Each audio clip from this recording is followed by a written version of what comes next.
Este próximo domingo de Pascua, que ya hace el quinto, en el Evangelio de la Santa Misa, escucharemos una conversación entre Jesús y sus discípulos posterior a la última cena y previa a los acontecimientos de su pasión. El Señor les advierte que vuelve al Padre y que ellos ya saben el camino. Y Tomás, uno de los apóstoles, protesta: Señor, no sabemos dónde vas, ¿cómo vamos a saber el camino? Y arranca del Señor esta declaración tan contundente: yo soy el camino, la verdad y la vida.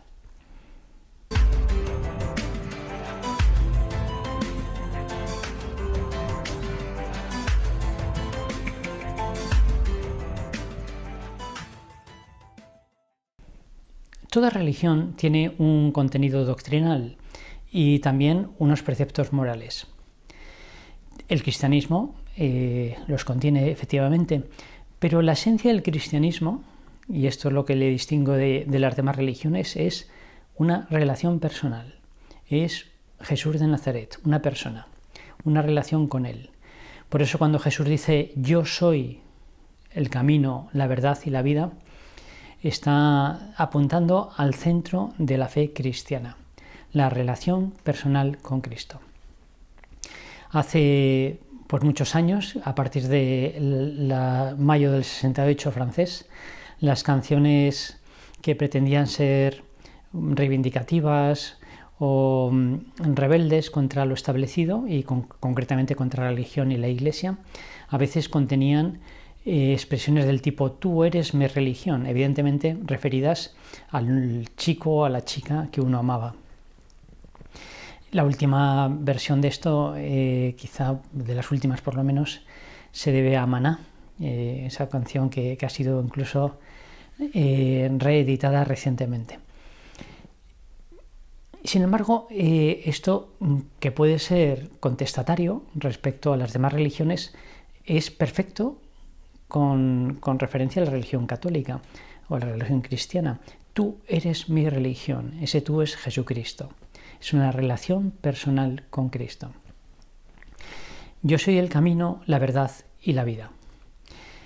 De estos tres sustantivos, camino, verdad, vida, en este momento histórico, cultural que nos toca, el camino está bastante en entredicho por eso de que una moralidad, unos preceptos morales están muy mal vistos, son considerados como limitadores de la libertad. La verdad no se reconoce, estamos en la posverdad, pero siempre nos queda la vida. Los tres son convertibles, pero hoy quizá el que goza de mejor salud es la vida. Somos muy vitales y mientras hay vida y esperanza. Jesucristo es la vida. Esto es una afirmación que puede resultar desde dentro de la fe pacífica, pero que fuera de la fe, en cambio, es extraña y más bien parece lo contrario, como que Cristo, como Dios, chupa la sangre vital, vive de las energías de lo mejor de los hombres, como que nos está constantemente privando de las cosas buenas de este mundo. Y sin embargo es exactamente lo contrario.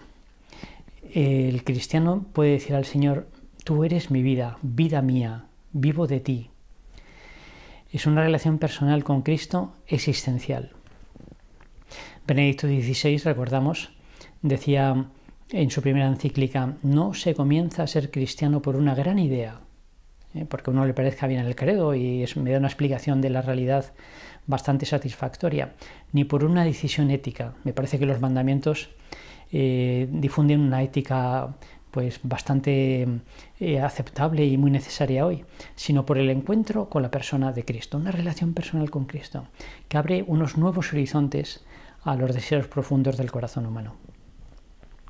De hecho, Jesús, lo que se conoce como su vida pública, duró lo que duró, quizá unos 3 años, no porque tuviese que transmitir a los apóstoles unos conocimientos muy complicados que requiriesen hacer todo un máster de 3 años, ni tampoco porque les estuviese educando en una educación muy rigurosa y ascética que requiriese muchos años de ejercicio para adquirir unas virtudes, sino porque solo con el tiempo, solo con el trato, con el conocimiento profundo, se termina haciendo amistad, se termina conociendo al otro y amándolo. Se necesitó ese tiempo para que cuando Jesús dice yo soy el camino, la verdad y la vida, los apóstoles se queden deslumbrados y se queden mirándole muy atentos, muy serios, diciendo vale, pero ¿y qué tenemos que hacer? Es una realidad mística y hemos de perder el miedo a esta palabreja, porque a lo largo de la escolástica, de la Edad Media, se ha separado ascética y mística de una manera, pues eso, muy escolar, muy artificiosa. Pero son realidades ascética y mística inseparables. Es más, la fe cristiana es, si hubiese que elegir un término, es mística, es mistérica. Es una relación personal con alguien vivo. Es una relación de un ser vivo, cada uno de nosotros, con otro ser vivo que es Jesucristo. Bien, esta afirmación, como digo, merece ser tenida en cuenta con más atención porque venimos de una etapa muy larga, de muchos siglos, de más de un milenio, de cristianismo sociológico, lo que se ha denominado la cristiandad, donde bastaba nacer en esta región del mundo para comportarse en cristiano y pensar en cristiano. Esto ha desaparecido y se recupera la noción original de cristiano como relación personal con Cristo. No tiene nada de particular que a los que nos encontramos en este cambio de época y tenemos una cierta edad nos hayan educado de acuerdo con lo que ya ha pasado y no estamos preparados para lo que ahora mismo es imprescindible. Se ha dicho con toda razón que el siglo XXI, y concretamente la Iglesia del siglo XXI, o será mística o no será. Y las nuevas generaciones, los jóvenes, que muchas veces nos lamentamos de que son una minoría tan minoritaria dentro de la Iglesia, sin embargo es más auténtica esa minoría que muchas veces los adultos, las personas que sin culpa, por otra parte, llevan una religiosidad pues un tanto cultural, un tanto externa o sociológica. Bien, vamos a hacer una aproximación a esta realidad de la compartir vidas. Recordamos a San Pablo cuando escribe: vivo yo, pero no soy yo el que vive, es Cristo quien vive en mí. Aquí hay una compartir vidas hasta el punto de decir Cristo me vive la vida. ¿Esto tiene algún tipo de aproximación intelectual y algún tipo de experiencia vital, existencial? Sí, sí la tiene. Y vamos a fijarnos en estos dos aspectos. En primer lugar, un acercamiento a esta realidad desde la antropología y en segundo lugar, un balbuceo acerca de la experiencia mística del co-inexistir con Cristo.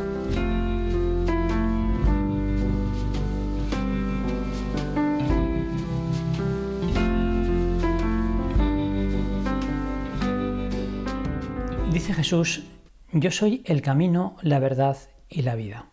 Vamos a fijarnos en la vida. La persona, el ser humano, somos seres complejos en los que pueden distinguir seguramente tres dimensiones fundamentales que tienen una diferencia que todos podemos experimentar fenomenológicamente si lo miramos con un poquitito de atención. No hay que ser un filósofo o no es una cosa difícil. Hay dentro de cada uno de nosotros lo que podemos denominar un yo o persona, es decir, el protagonista, el quién, el sujeto. Se pueden emplear muchos términos. El más propio seguramente sea el de persona, irrepetible, única, singular, insustituible, incomparable, con una dignidad absoluta. Eso que me hace ser yo y no me puede sustituir nadie. Se puede sustituir una mascota, se puede sustituir un sillón, una casa, pero una persona no. Por pobre que sea, por cutre que sea, un esposo no puede dar a su esposa o da a su esposa lo que nadie más que él puede dar. Aunque haya otros que le puedan dar más, otros quizá menos, pero nunca lo mismo. Se ha dicho, con mucha razón, que no somos ni más ni menos que nadie, pero tampoco somos iguales que nadie. Somos singulares, somos insustituibles, somos incomparables. Este núcleo que hace que tengamos una dignidad absoluta lo podemos denominar persona, yo. Pero ese yo nace y se desarrolla envuelto, vamos a decir así, o impregnando un cuerpo, una base biológica, que podemos denominar la vida recibida. Nacemos con un cuerpo, una naturaleza humana común a todos los seres humanos.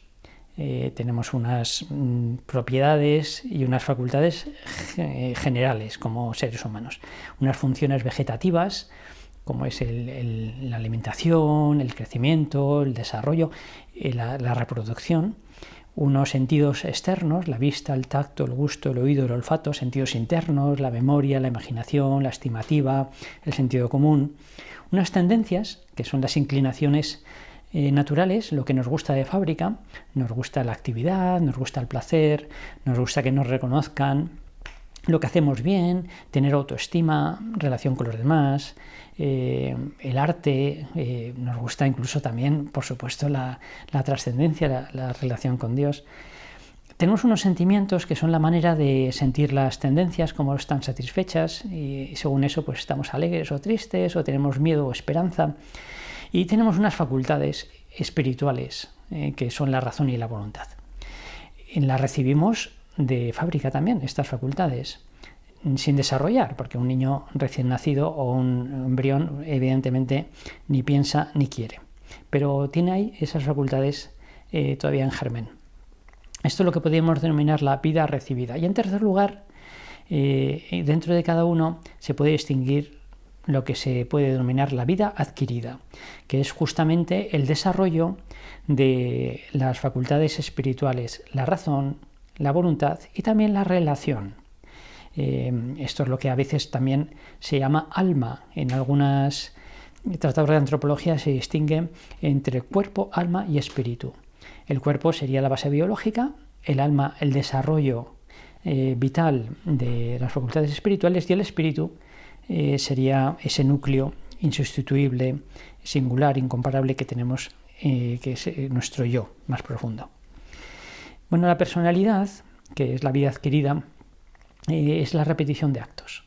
La repetición de actos intelectuales, volitivos, relacionales, que van generando hábitos, virtudes.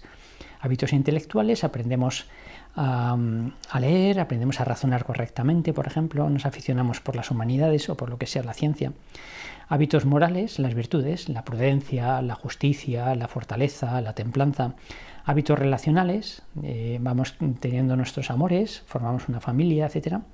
Y todo eso se puede denominar la vida adquirida, porque no la hemos recibido, sino que ejercitando nuestras facultades la vamos adquiriendo, la vamos desplegando. Bien, pues si ese yo, que es como el capitán del barco, el gran protagonista, se dedicase únicamente a pastorear los deseos biológicos de la base biológica, caería en un naturalismo, que es lo que ocurre a veces, por ejemplo, con la ideología de género. Cuando considera que el hecho de tener una cierta inclinación afectiva ya de por sí es suficiente y no hay nada que contestar al respecto. Mientras que el yo no es simplemente un pastor que satisface los deseos o las inclinaciones de sus ovejas, sino que las alimenta, las cuida.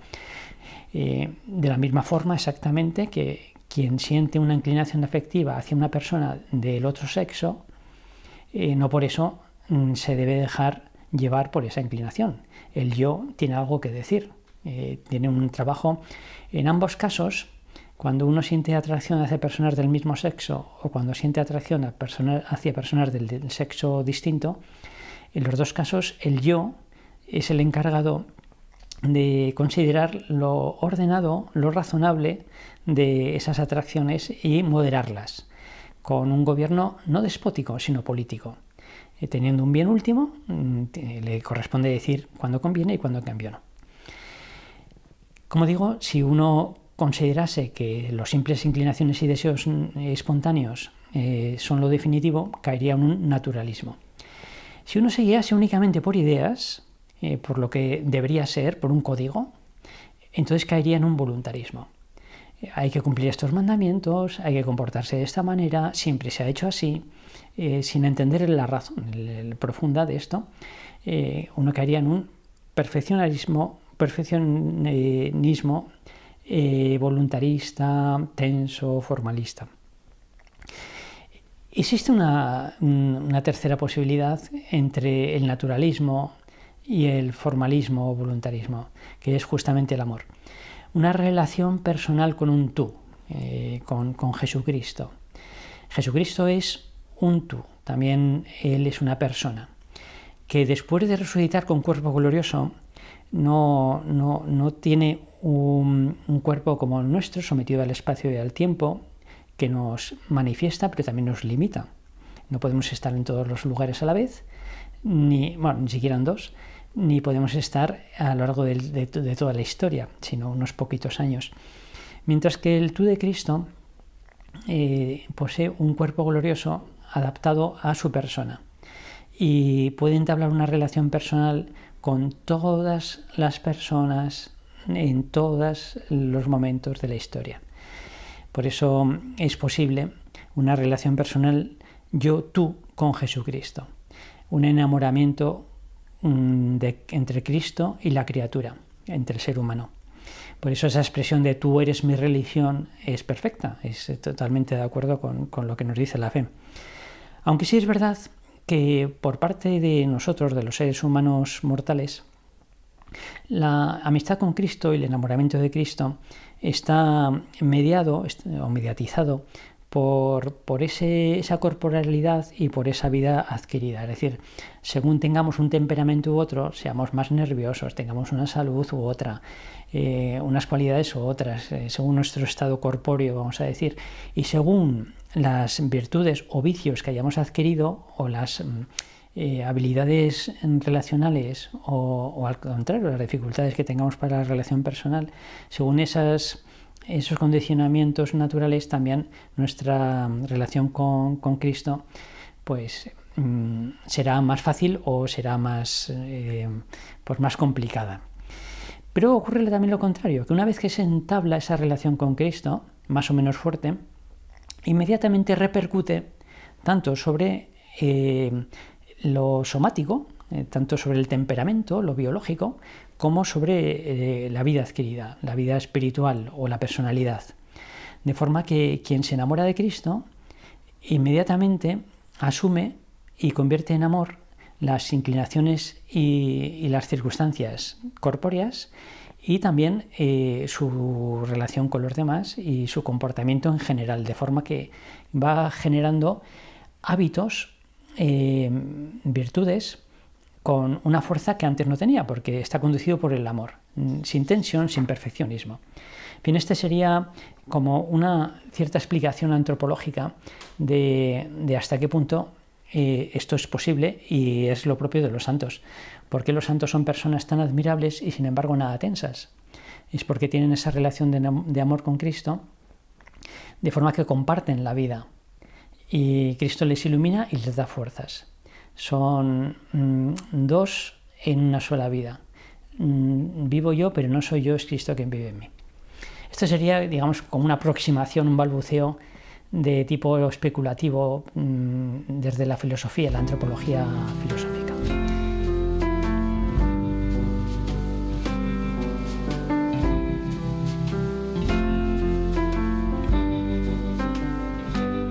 Pero quizá lo más interesante que se puede decir de esa coinexistencia con Cristo es la práctica espiritual, la experiencia espiritual.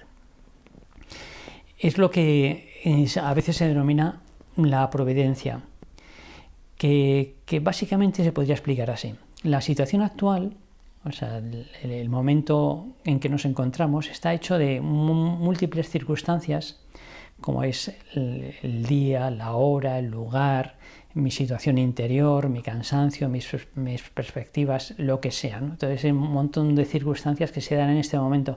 Si tuviese una máquina y fuese capaz de introducir todas esas circunstancias y pulsar el enter para que me calculándolas todas, me diese como resultado la manera más adecuada de comportarse teniendo en cuenta todo eso, entonces caminaría bien por la vida.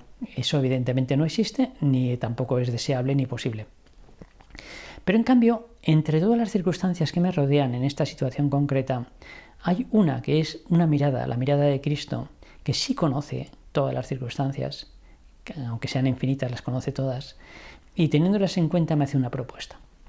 No tengo por tanto que romperme la cabeza, simplemente tengo que aprender a percibir esa mirada y esa propuesta. Y si consigo distinguirla y escucharla, y la hacemos juntos, porque Jesucristo no da encargos, hace propuestas, no es como una madre que le dice a su hijo baja por el pan, sino que es un amigo que le propone a otro vamos a dar un paseo, o vamos a hacer este deporte. Como hace propuestas, no importa demasiado si son propuestas fáciles o difíciles, porque él va a poner lo que nosotros no podamos. Y si captamos y con su ayuda respondemos que sí y lo llevamos a la práctica, damos un paso adelante que genera una situación nueva que llega con la nueva propuesta de Cristo. Que si la captamos y respondemos afirmativamente, continuamos dando pasos. Vamos caminando con Jesús. Esto es lo que se denomina providencia. Cómo se compagina la libertad de Dios, sus propuestas, con la libertad del hombre. Si uno no lo percibe o responde que no, no se rompe normalmente esa relación con Cristo, sino que, salvo que sean cosas importantes moralmente, sino que simplemente se pierde la posibilidad de hacer algo juntos. Algo así como el amigo que recibe de su otro amigo la propuesta de pasar un fin de semana en la montaña y responde que no. Seguirán siendo amigos, pero seguramente se pierde un plan estupendo. Esto es la providencia y esto es la experiencia de que Cristo es mi vida. Y en todo esto la clave está en el discernimiento. Cristo habla mucho, hace falta aprender a escucharle. Kiko Argüello, en un librito de consideraciones espirituales, abría con una muy sencilla que dice: ¿en qué consiste ser cristiano? Pensemos por un momento que alguien nos hiciese esta pregunta. ¿Qué responderíamos? Seguramente nos encontraríamos en un pequeño aprieto o le preguntaríamos si tiene tiempo. Pero Argüello responde muy brevemente: ser cristiano consiste en tener discernimiento. La vida cristiana es una relación, un discernir constantemente las propuestas de Cristo. El domingo pasado vivimos el Domingo del Buen Pastor, y que desde hace 60 años es la jornada mundial de oración por las vocaciones, especialmente sacerdotales. Y cada año el Papa escribe un documento con motivo de esa jornada, y el que escribió San Juan Pablo II, hace evidentemente ya un tiempo, en cierta ocasión decía así, lo titulaba Vivir la vida como vocación, que es esto que estamos considerando, ¿no? No como una luz que ilumina toda la existencia, toda la vida, sino como una luz corta que va iluminando el siguiente paso, ¿no? Decía en ese documento: considerar la vida como vocación favorece la libertad interior. Esto significa que cuando nos pasa algo, pues muchas veces no es lo mejor y nos quejamos o lo hacemos a regañadientes. Sin embargo, si consideramos ahí una propuesta del Señor, no porque nos lo envíe Él, pero lo permite para hacer juntos algo, entonces todo cambia. Decía Santa Teresita que cuando le contrariaba algo no podía evitar la queja, pero en cuanto se daba cuenta decía: lo escojo, lo quiero. Otra persona muy buena me decía una vez que tenía como un recurso para acordarse del Señor, de las propuestas del Señor, y es que cuando le sonaba el móvil, antes de descolgar, solía decir: Jesús, a ver qué quieres ahora. Evidentemente no le llamaba el Señor, pero lo recordaba que el Señor le estaba llamando a lo largo del día muchas veces. Esto es libertad interior, es querer aquello, hacerlo con amor, no porque no hay más remedio. Considerar la vida como vocación favorece la libertad interior, estimulando en la persona el deseo de futuro. Porque cuando somos jóvenes creemos que podemos más de lo que realmente podemos. Cuando nos hacemos mayores nos pasa lo contrario. Pensamos que ya hemos hecho lo que teníamos que hacer, que nuestras fuerzas son muy limitadas. Cuando vivimos, en cambio, pendientes de la boca del Señor, de lo que nos propone, entonces no sabemos lo que vamos a hacer. Y no es extraño que quien vive así justo en sus mayores limitaciones por mucha edad, como puede pasar, por ejemplo, cuando una persona ya muy avanzada en la edad, incluso anciana, llega al papado, que es lo más grande que le puede pasar en la vida, o en la enfermedad, pues justamente respondiendo que sí al Señor, uno termina haciendo en esos momentos de máxima debilidad lo más grande de su vida, aun cuando materialmente no se vea, que puede ser la mayor purificación interior o la mayor cooperación con Cristo en la redención, la mayor corredención. Dice, estimulando en la persona el deseo de futuro, el Dios de las sorpresas, Él sabrá qué me va a proponer hoy, conjuntamente con el rechazo de una concepción de la existencia pasiva, aburrida y banal, que es lo que pasa cuando uno vive de memoria o de experiencia. Ya sabe lo que le va a pasar o lo que va a intentar ese día y también sabe que lo más probable es que no salga. Continúa San Juan Pablo II, en el origen de todo camino vocacional está el Emmanuel, el Dios con nosotros. Esto es lo que significa Emmanuel, ¿eh? El Dios con nosotros. Él nos revela que no estamos solos construyendo nuestra vida, no estamos solos. Porque Dios camina con nosotros en medio de nuestros quehaceres. Y si nosotros lo queremos, entreteje con cada cual una maravillosa historia de amor única e irrepetible. Nos equivocamos cuando miramos alrededor y nos comparamos con los demás para saber cómo nos va. Deberíamos mirar más bien al Señor y entretejer con Él una historia de amor única e irrepetible. No se necesita para ser feliz que todo salga a pedir de boca. Se puede ser feliz cuando todo salga bien y también cuando todo sale mal. Depende de si lo compartimos con el Señor y lo convertimos en amor. Bien, esto es lo que San José María llama contemplación. Hemos de ser contemplativos en medio del mundo. La contemplación no consiste en espolvorear jaculatorias, oraciones durante el día, mientras hacemos lo que íbamos a hacer de todas las formas, mirando al suelo con orejeras, sino en descubrir las propuestas del Señor durante el día. No es una especie de bautizo de las actividades del día, sino que es un diálogo con el Señor, compartir con el Señor esas realidades. Algo semejante a lo que ocurre cuando dos amigos se juntan para comer.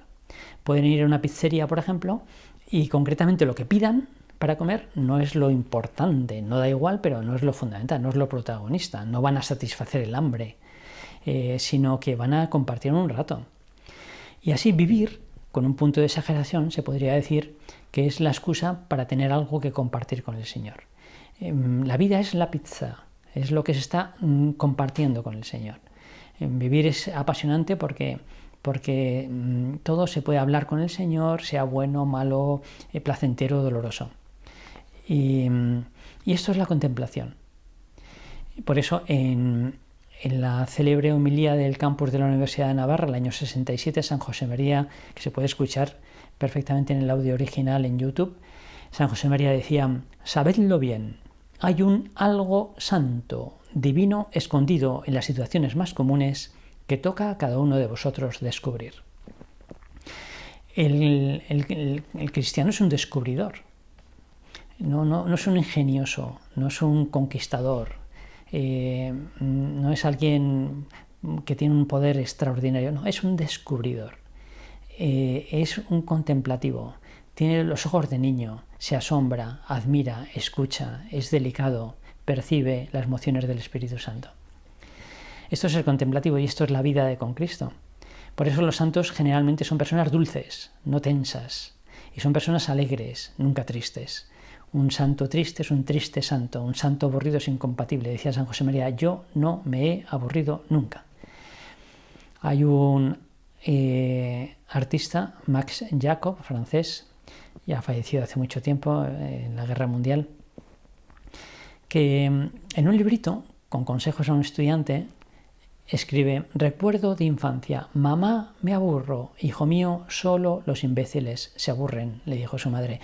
Y aquella buena madre hizo de su hijo un artista. Aprendió de pequeño que eso del aburrimiento era una cosa mala. Y fue cultivando la sensibilidad para las distintas artes. Es verdad que un artista tiene una sensibilidad totalmente singular. Percibe la densidad del aire, los colores son sentimientos, el silencio es muy elocuente, no le deja dormir, esa sensibilidad no la tenemos los demás. Pero el cristiano tiene, todo cristiano, por la gracia, por esa relación con Cristo, tiene una sensibilidad aún mayor. Percibe no solamente los mensajes de las cosas, sino los mensajes de Jesucristo. Y vive en un diálogo constante con Él. Esto es la coinexistencia. Esta es la experiencia del yo soy el camino, la verdad y la vida. Por eso el Evangelio de este domingo y esa expresión del Señor no es poesía, es experiencia. Se puede explicar, como hemos dicho antes, balbucear desde la filosofía, pero sobre todo se tiene que experimentar en la vida, en ir por el día percibiendo, descubriendo las propuestas del Señor, respondiendo que sí, y experimentando la fuerza del Señor que nos lleva de la mano, que nos presta luz, que nos presta fuerza. Estamos en el mes de mayo. Seguramente estamos procurando rezar con más cariño el Santo Rosario. Y a cada decena del Rosario la llamamos misterio. Algunos son muy misteriosos, algunas de esas escenas, como puede ser la Ascensión o Pentecostés. Pero otros, pues parece como que no tienen demasiado de misterio. Como puede ser la visitación de María a Isabel. Un sacerdote de San Fernando, ya fallecido, extraordinario, contaba que de niño, en su casa, pues había una señora que trabajaba allí y se llamaba María, y estamos hablando de los años 60, y un día pidió permiso a su madre para ir al pueblo porque su prima Isabel estaba a punto de dar a luz. Y recordaba que acompañó a su madre a llevar a María a la estación del tren con una maleta de cartón de la época, y que María se montó en el tren y estuvieron allí despidiéndola hasta que se perdió en el horizonte. Aquello lo recordaba él, pero en cambio lo que María hizo, lo semejante que hizo hace 2000 años, lo recordamos todos los días. ¿Cuál es la diferencia? ¿Lo que hizo? No. ¿Quién lo hizo? ¿Cómo lo hizo? Aquella primera vez fue una procesión del Corpus Christi. María llevaba a Jesús en su vientre, y por la divinidad de Cristo, por la pureza de María, por la santidad, el amor con que se hacía todo eso, es un misterio.